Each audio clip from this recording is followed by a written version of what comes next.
আদানি বুঝতে পেরেছিল এত সোজা নয়, বিএনপিকে ধ্বংস করতে হবে, তারেক রহমানকে ধ্বংস করতে হবে, বেগম খালেদা জিয়াকে ধ্বংস করতে হবে। সংগ্রামী শুভেচ্ছা ও বিপ্লব অভিনন্দন।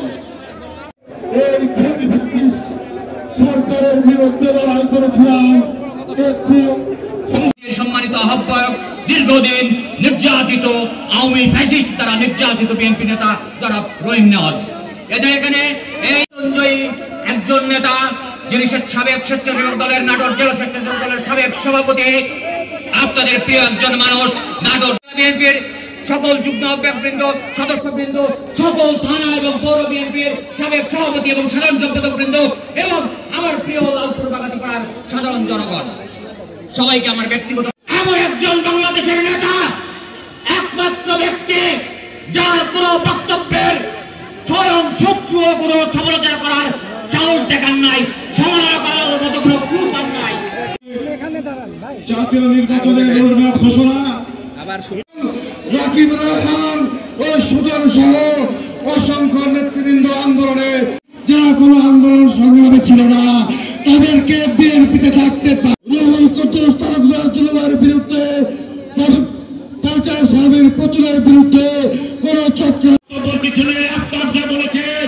সময় সংকীর্ণ, সম্মানিত প্রধান অতিথি নেতৃত্বে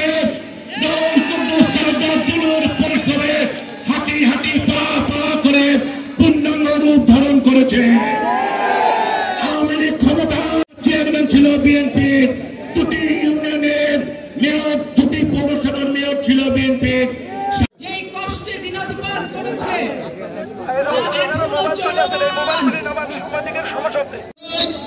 তারেক রহমান 31 দফা দিয়েছে, আপনারা নিশ্চয়ই অবগত আছেন।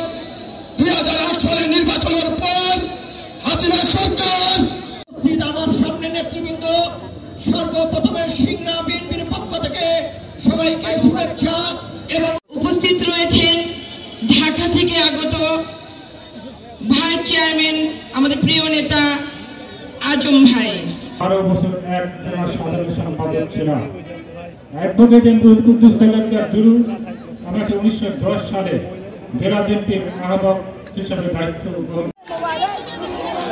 আমাদের 28 তারিখের যে আন্দোলন, সেই আন্দোলনে ঢাকার সন্ত্রাসী আওয়ামী লীগের গুলি এবং কবে ক্ষতবিক্ষতভাবে নিহত আব্দুর রশিদের কন্যা আজকে খালেদা জিয়ার সাথে এসেছেন।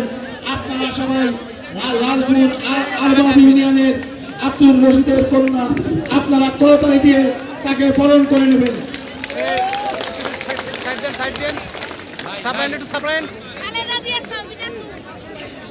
বক্তব্য রাখছেন আমাদের প্রিয় নেতা রুহুল কুদ্দুস তালুকদার।